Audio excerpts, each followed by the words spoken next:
ကတော့တယ် why why ရေကူးတယ် why why ဒီရဲ့အတန်တစ်ခုကအတန်အတူတူပဲเนาะဒါပေမဲ့ရေးတဲ့အချိန်မှာစလုံးပေါင်းကကွာတယ်ရေးတယ်ဆိုရင် khian khian စင်းနီတုံးကို khiang khiang ဗရန်ဒါကို rabiang rabiang စီကန်းကို rabiap rabiap ကုန်တယ်ဆိုရင် หมดหมด ပယောစိတ် หมดหมด မှတ်တယ်ဆိုရင် จำจำနှာချေတယ် จามจามမုတ်ဆိုရင် ขนมขนม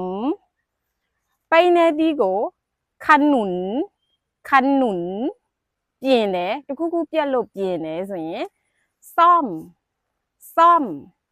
ခိုင်ရင်ကို ซ่อมซ่อมဒီရဲ့အတန်နှစ်ခုကအတန်အတူတူပဲစလုံးပေါင်းပဲကွာသွားတာเนาะ